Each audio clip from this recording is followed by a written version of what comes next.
We are so excited to be a part of the African American Network, y'all. And again, they have a local feel with a global reach. So make sure you check us out. And again, as we always say, stay creative. Now let's check out the next episode. How are you? I'm good. Sorry, I'm a little bit late.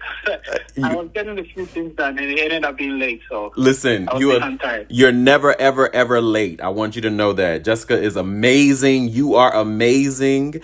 And guess what, Otis? Yo. You are already live. We are already recording. This is how we do over here. Oh, Lord. Everybody, welcome back to the Jamir Smith Podcast. I am so excited because you guys already heard the energy that is already on this call. First and foremost, I have to say, renowned artist, and I'm going to coin him as an icon. He is my icon because he is one of my favorite artists. Everybody, put your hands and your ears together for the amazing and the talented Otis Kwame Kye Quaico. You actually mentioned the name the right way. I was about to. People always find it difficult to mention, but you actually mentioned the name the right way. Listen, we do our homework over here, man. Come on. All right. First and foremost, I am here in LA. Everybody, Otis, where are you? I am back home in Ghana, Accra. Woo! For all of the people that are listening right now, I really want everybody to understand the dynamic of this conversation. We're not going to take up too much of his time, but born in Ghana, Guyanan, just leading West African artist of our generation. You have a degree in painting. You have been able to show and really elevate your work throughout the entire world. I'm so excited because, and I'm going to stop talking, but I have to really give you all of the flowers at the beginning. The Jamir Smith Podcast is a show that highlights creatives and loves to give you guys a platform to tell your story, right? But I've seen countless interviews, magazines that you have been a part of, and I have to say, there's so many just dynamic social moments and personal identifications just that classify and highlight you as an artist. My first time seeing your work was in Art Basel in Miami, when I lived in Atlanta at the High Museum, and now most recently, you are here in LA showing at the Roberts Project. Yes. How does it feel to be back in LA? I mean, I always tell people that LA is like my second or my third home or second home in the U.S. because my home now is Portland, Oregon. Mm-hmm. That's where I'm based and I have my studio. And LA has always been like a second home to me. Whenever I'm in LA, I feel the same vibe that I feel in Accra because Accra is like very vibrant and like people everywhere, music, just like the way LA is. So each time I'm in LA, there's a whole kind of like different level of energy. Yeah. And I really love it there. So each time I have a show there, the support from the people, that is what mostly that I like about the thing with LA. Like the support from artists, like collectors and like friends and like even general people that follow you on Instagram. They make the time to come to see the show. And that I'm super, super, super appreciative of everybody that showed up at the show. Those that I knew, those that I don't know, those that are like followers on Instagram and stuff. So LA is always like one of the best places that I love when it comes to the US.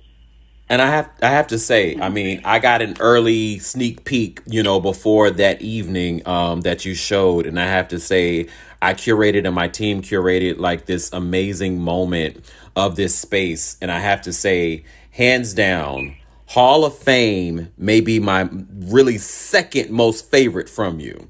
Shout out to the Cowboys. I mean, we're going to talk about that. I mean, you've highlighted Black Cowboys in a whole nother just moment. Even before Beyonce, huge shout out to Cowboy Carter. We love B. Yeah.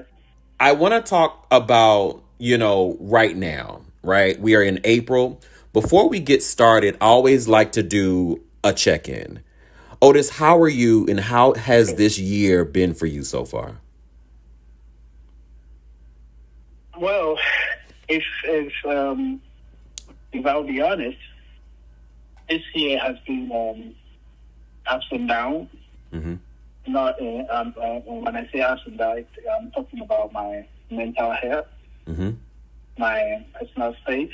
You know, a lot of the times when as an artist, what people mostly see is the smiles and our work and all that stuff. But what sometimes they forget about, apart from the artist, though, we are also human. We also deal with our own problems. Mm-hmm. You know, we also have our own personal stuff that we go through.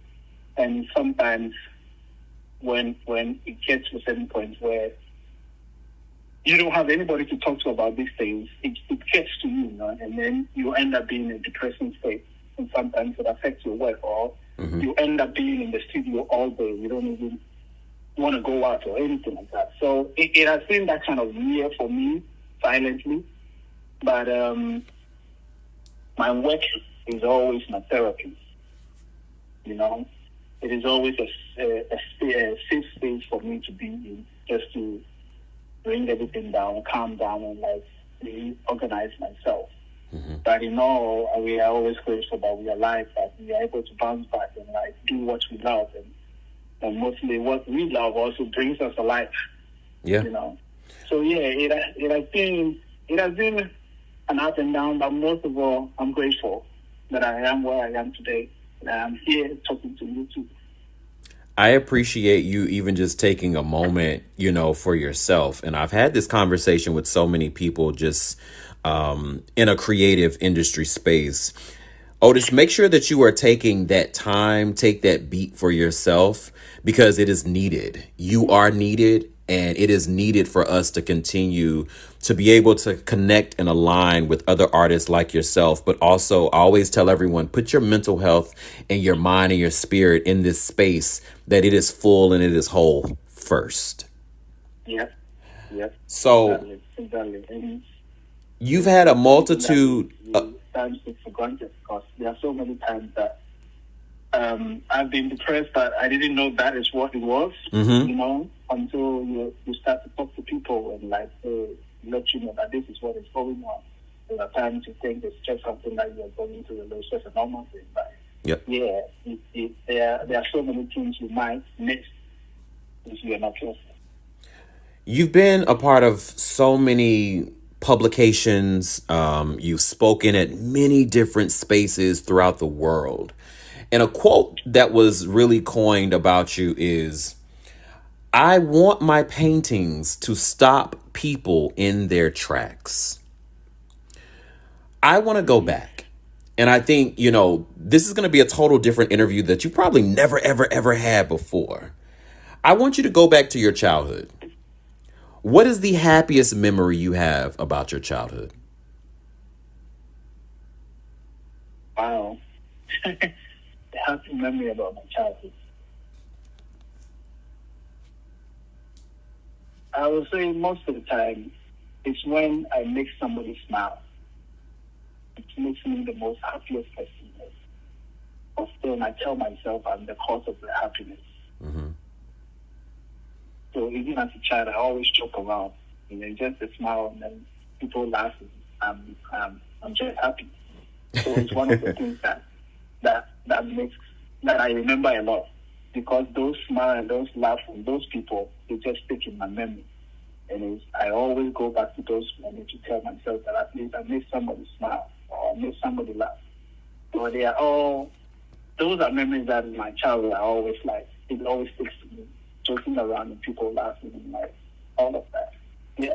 A lot of people don't even realize that that's the best therapy, right? I remember looking at so many social media posts and like people, you know, aligning like, you know, tag your best friend in this video. And it's like a hysterical laughing just moment of like two friends. And we need that. Like we need to be able to be in these spaces to just laugh and just let our hair down and just be. Just be. Yep. When you were a child, Exactly. when you were a child, how did you imagine your adult self would be? Funny enough, I've growing up as a child, I've always wanted to play soccer professionally. So that is what I've always imagined myself to be one of the greatest soccer players in the world. That has always been my dream as a child. Okay. So I took upon myself, I played soccer, I played a couple of teams and locally and all of that. That was just trying to live my dream. But through that process, I stumbled upon art. And that changed everything for me. Because through art, it gave me the freedom of expressing myself. Because I was one of those kids that couldn't express myself vocally. So art gave me that opportunity to do so without even opening my mouth. And that was where it took me in different things. I felt purpose through art. I felt like I could do something bigger than the soccer player. I took that route. I think about, as we build our life and how, and it's interesting how you talked about, wanting to be a soccer player and still playing a couple of games and still trying to fulfill that destiny. FedEx was a part of your life. When you think about your first full-time job, FedEx, y'all. FedEx is still around these days. Y'all already know. One of the biggest carriers in the world. When you think about your first paycheck, what did you do with your first paycheck that you received? My first paycheck, I was happy to send some money for my parents, my siblings, all the way back home. It was one of the things that I was proud to do because I've always loved to take care of my family, even when I was back home last time. It was one of the first things that I did. And also, of course, pay bills and get myself canvases. Because I remember I used to buy art materials at Michael's. I remember that. I'm sure a lot of people know Michael's. I used to buy a lot of art supplies there. And what I would do is that I would wait till things are on sale because I couldn't afford them. So I would wait till things are on sale to the price of 70% off. So that way, smart. I go there and then I buy a whole bunch of canvases. And at that time, when I bought those canvases, I didn't have a car to put them in, so I will order over XL. And then put all those canvases in and bring them home. So I always stack up the canvases. I always put them in stock. Anytime there is like I have my pay and there's anything to pick up, I just go and start to buy some of the materials. So that was what I was basically doing with my Listen, as an artist, we got to do what we got to do. It's like you get that check and you're like, all right, well, let me make sure my family's good, and then let me make sure I'm good. Yeah. My family is going to be good. I was going to say, the reality of this show is that people really get to hear the real life answers of artists. And, everything is not, and I love that you said it earlier, they see the smiles and they see the end project. And Otis, the reality is, yes, you create great work, but people still have to understand there's still a grind and a hustle that is a part of all of those things. If people are still interested in who you are, when you look at your work, what does your work aim to say?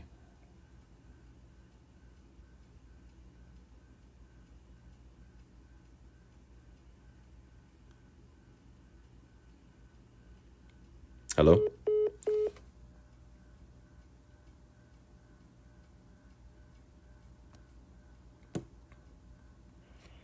Hello. Hello? Hey. Yeah, sorry, I lost you in a moment right there. No worries. No. Listen, that's what we do on this show. We like the real. Can you hear us? Yeah, I can hear you. When people are asking who you are as an artist, this question, it has a point that you can assess, and articulate different artistic points of view and your intentions and goals as an artist. What does your art aim to say to the public?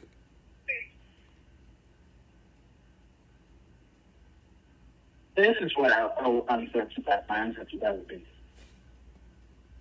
I see myself as a journalist. That is how I'll explain or describe myself when it comes to my work. I see myself as a journalist, basically documenting the human life, people, the struggle, history, just an individual life, group of people, mind people, other cultures, everything that involves humankind. Mm-hmm. I'm basically bringing it in front of people because even though we cannot be everywhere in the world,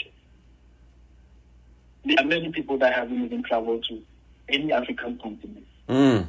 Yeah. That is why when I talk about certain subjects, I use my people back from my country to talk about issues that is going on in America or other part of the world. Mm-hmm. This is basically me just like also bringing these two cultures together, Yeah. It's like I'm talking about an issue that is going on in a different part of the world. At the same time, I'm making you aware of these kind of people that is living in the other side of the world too. When you think about the discovery... It's almost the same. They go on. No. You go ahead. No. It's almost the same, like I tell people that I'm an African, but when I move to the States, I'm not identified as an African. You might see me walking down by the street and you might think I'm an African American. Why? Because I'm black. Yep. Until you get closer to me, you talk to me before, you might notice something before, which first will be my accent before you get to me. So we are just one people, but living in different, environment and doing things differently. So it is where I merge these two things together to talk about the basic struggle, the basic issue that is going on. I remember you saying something that literally aligns exactly with that. And that's what I was going to say earlier, is that you mentioned on ArtNet News is that once you got here, you realize you're not seen as an African. You're seen as a black person. It is not about where you come from. It is about the color of your skin. Exactly. It's the same way you have to pull up that person into practice. And do the same thing because when you pull me up, it's color first. When you before, like I said, before the interaction goes on, I come from a different place. And hold on, your service is going in and out a little bit. Yeah, I was saying the same way a couple pull up any other normal African American black person. The same way I would pull up. Ask the same question.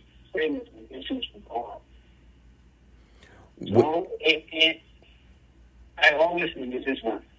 Yeah. And that is where most of the time I take my inspiration from learn a lot of stuff and incorporate that in my life.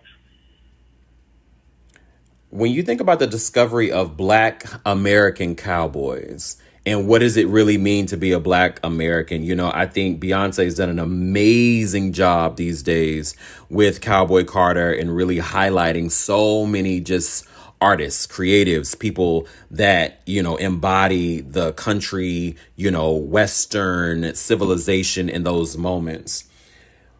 I realize looking at your work, from what is it? Your fascination over, starting with movie posters to, really eventually, getting to the place of where you are and creating this art space. I want to get into some questions because I know I don't have you long. The first question comes from Tiffany, and she is out of Inglewood. Her question is, Otis, what is your dream project? My dream project. I have so many dream projects. One of them that it mostly comes to me all the time because these things come to me as vision.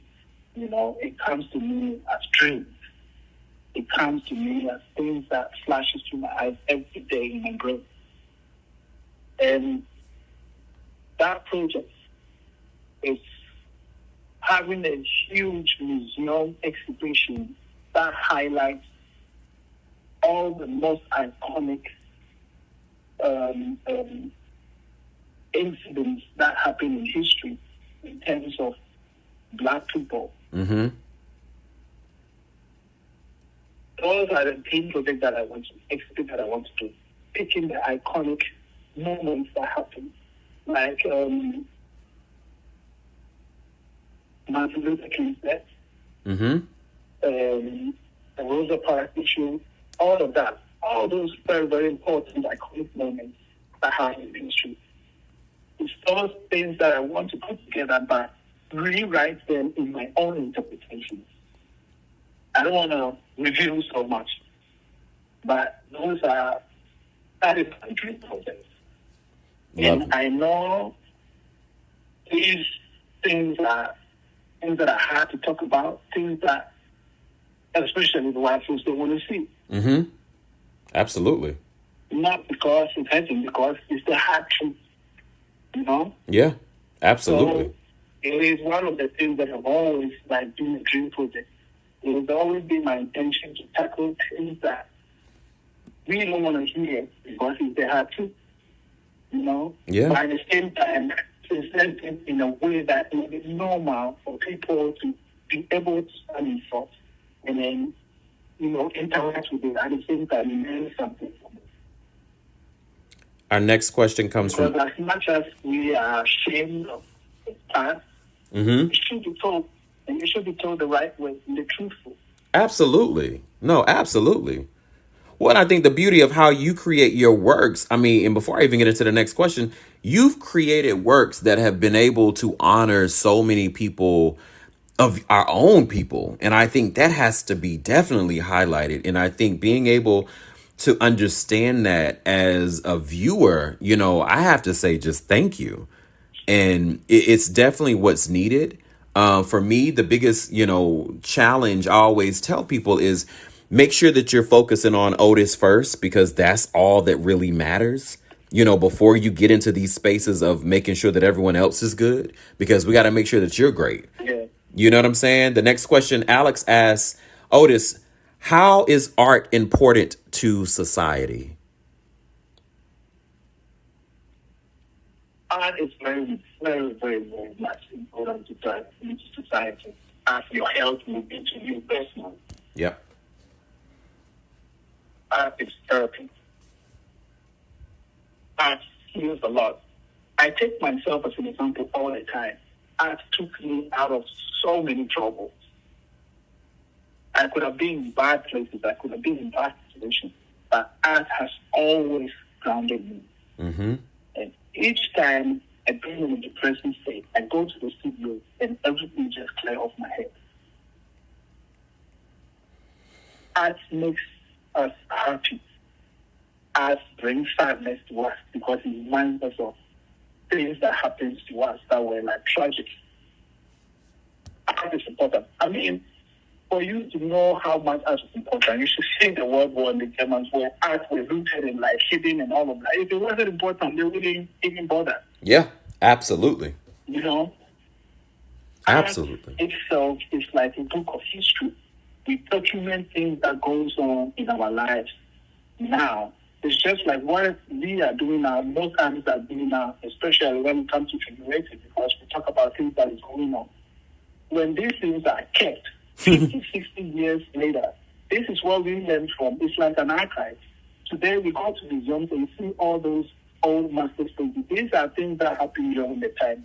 And these were the way the arts documented those things. So it's important, and some of us, we learn through those paintings. So art is very important to our society. Because, like I said, I always consider all artists as journalists, because we talk about things that are going on. And sometimes I will come back later, years back, and go back in life, look at these things and say, these were important moments back then. Yes, absolutely. Absolutely. Listen, Otis, as we get ready to wrap our show, Otis Kwame Kye Quaico, I wanted to first and foremost thank you for your footprint in this world. You know, appreciate you've it. had the opportunity to be born in Ghana, one of the most beautiful places in the world, with so many amazing, rich history of people of color. You have been able to show your work throughout, you know, many different galleries. You've been able to find love. Love has been able to surround you. And so many people appreciate just all of the things that you have done, from the Black Cowboys to most recently your work of Hall of Fame. When you look back at your life and everything that you have accomplished, but think of all the things that you will accomplish, Otis. What do you want your legacy to be? My legacy. I always want to be remembered for what I did, what I do. And like I always say, I'm a big fan of Bob Marley. Bob Marley is long dead and gone, but his music lives there as if it was recorded today. And I want to be remembered as one of the greatest artists, just like we remember Bob Marley. As I always say, you have definitely been one of my favorite artists. I appreciate you just being you. I want everyone to make sure that they support this amazing creative. All of my people in California, Hall of Fame will be showing at the Roberts Project here in LA through April 27th. All of these amazing works that he has done are even throughout this entire country. Otis Kwame, I appreciate you. We love you. Thank you for your footprint. Any last words for any of your listeners? Any last words for the people that are even just finding out about you and want to support you? Any last words? I want to say a very big thank you to everybody that has contributed to make my career where it is now.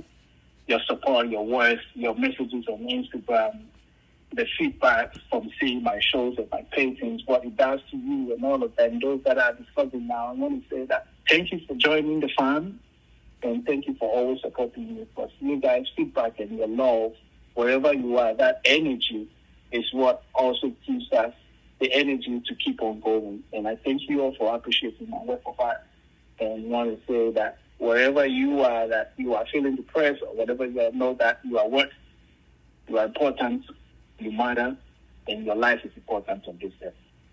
Yep.